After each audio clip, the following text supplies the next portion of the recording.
warahmatullahi wabarakatuh.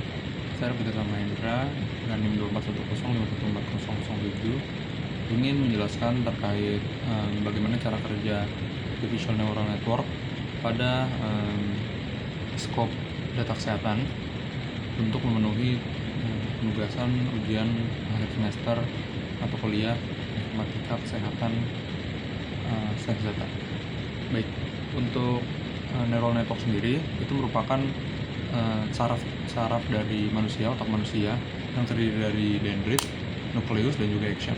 Jadi si dendrit ini berguna untuk menerima input, sedangkan nukleusnya berguna untuk menjalani proses, dan actionnya digunakan untuk menggerakkan suatu action tersebut. Kemudian saya akan menjelaskan terkait neural network pada project saya, terutama untuk klasifikasi prediksi penyakit jantung. Jadi untuk neural network itu gambarnya seperti ini. Ini itu merupakan input. Ini sendiri merupakan input. Input di sini itu terdiri dari beberapa fitur yang sudah ada pada data seperti sakit jantung, umur, habis itu tensi, dan lain-lain. Untuk input datanya ini X1 sampai XN. Ini merupakan input. Kemudian yang input tersebut dikalikan dengan bobot. Bobot ini yang ada pada setiap sambungannya. Jadi setiap sambungan itu memiliki bobot tersendiri. Jadi misalkan H itu sangat berpengaruh terhadap outputnya nanti. Maka bobot yang didapatkan juga memiliki bobot yang cukup tinggi. Dikarenakan semakin tinggi bobotnya, maka semakin tinggi juga hubungan terhadap outputnya. Kemudian setelah masuk ke dalam H ini merupakan bagian yang tadi saya sempat sebutkan, yaitu bagian nukleusnya.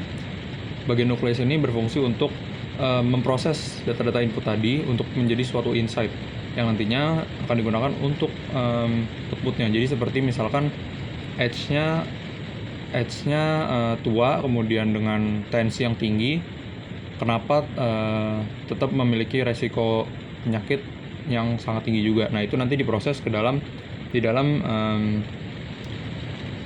nukleus. Nukleus ini masuknya ke hidden layer. Jadi untuk ANN, Artificial Neural Network, itu dibagi menjadi 3. Input, hidden layer. Hidden layer itu merupakan layer yang berada di antara input dan juga output. Kemudian setelah itu output.